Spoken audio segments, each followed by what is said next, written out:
Hi friends, welcome to our channel.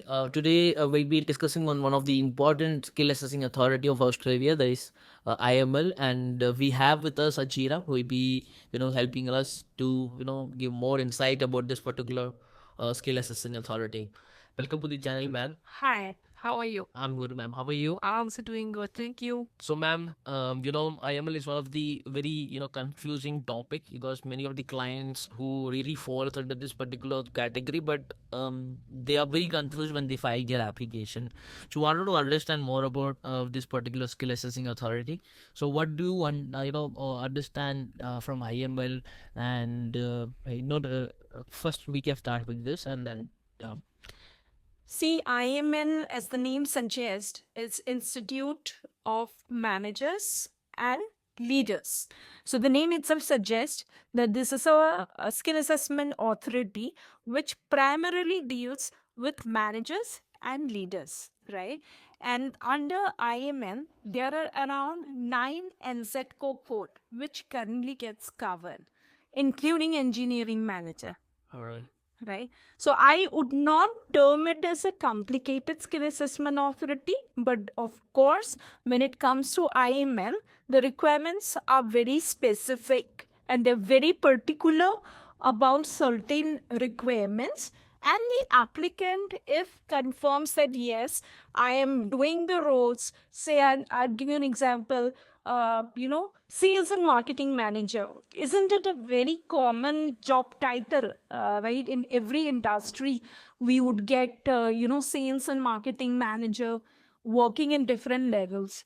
Now, every sales and marketing manager will not qualify under IML, unfortunately, because as mentioned, the requirements are very specific.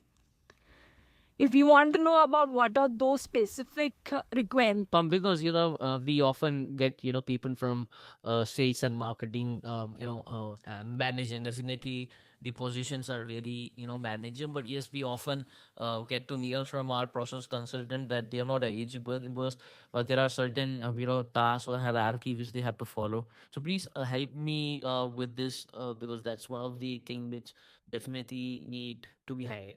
yeah, of course. Like, say, an applicant is a sales and marketing manager, and you're planning to file the application under IML.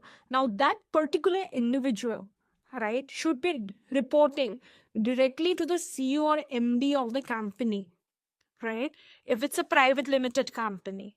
Now, there are many senior profiles, right? But this particular condition, when it comes reporting directly to the CEO or MD of the company, what in many of the circumstances would not match up, right? But yes, if it is matching, then you have to properly provide an organizational chart where you are explaining your roles, the people who are reporting to you, their roles. So, say, suppose I am saying that yes, I am a sales and marketing manager in a particular company, I should not only be reporting directly to the CEO or MD of the company, but I should have at least 3 managers reporting directly to me.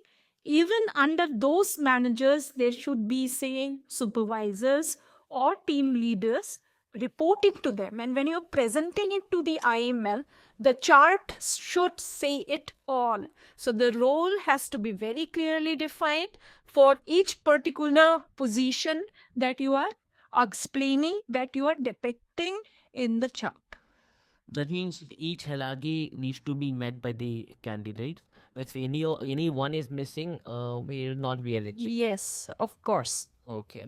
And how strict the animal skill assessment is? See, every skill assessment authority is very strict, right? But of course, if the conditions are matching and if the requirements are met, and it's just not I'm providing the organizational chart and I'm done, because you have to provide other supporting documents as well. So it is always better, because when you're putting your documents or your papers under IMN, they definitely review the company, your documents or your papers under IML. they definitely review the company. So please provide the portfolio of the company that you're working with, right? How many employees are there in that particular company?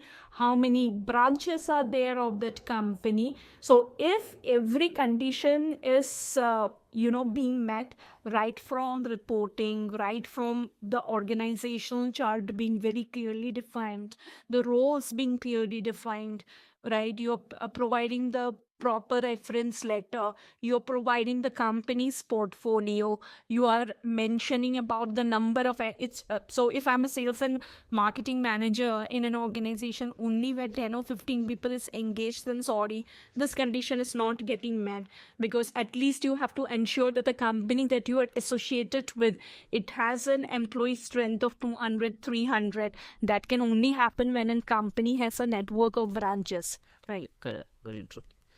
And since when we compare it with other skill assessment, majority of the people file it under ACS, Australian Computing Society.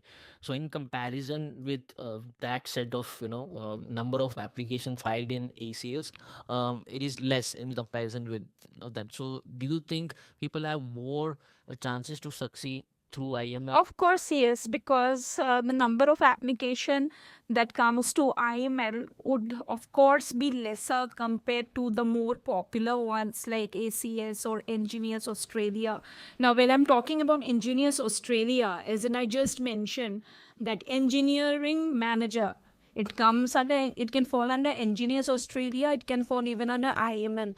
So, say you meet an engineer or who is an engineer manager, right? Because under Engineers Australia, you have to provide the competency demonstration report. So if somebody is not very confident in providing that report, does not have that time, but meeting the conditions of IML, can put the papers under IML. So in that case, he does not have to provide any kind of CDR. So one more thing that, of course, when you are putting your application under IML, remember that you have to explain to the assessment authority that you are not only at a very senior level, you are managing how you're managing your own roles, how you are managing the roles of the people who are reporting to you, and how you are managing the business. If these three things are very clearly defined through the documents that you are providing, we see no rejection coming in there. All right. So it's really great that engineering managers can file to IML. If they are not very good if they don't have the CDR reports or correct property line. Yes. Correct. Okay. And when it comes to IML, what's the duration of this case in case one file the application? Like how many months the report will be sanctioned or provided? Yeah. So you can expect the outcome to come anything between, say, 4 weeks to 8 weeks of time. Okay, all right. Anything else which you want to share it with our viewers? See, it's always better to file your application under IML only if all the conditions are met. And I would like to put it here because we get many HR advisor, we get many public relations manager. Of course, they all fall under IML, but the conditions, as mentioned, are very specific. So, in case if the conditions are not met, like when you, which you have just heard about it, there's nothing to feel sad about it. There is always an alternative to it. For instance, HR manager. Now, every HR manager would not be reporting to such a senior level, correct? So, in that case, what you can do alternatively to get your visa grant, you can put your application under HR advisor. The same goes for, say, public relation manager. If you're not meeting all the conditions, there is an alternative insert code which your consultant can guide you on and can advise you on, so that you get your process done flawlessly. Thank you so much, ma'am.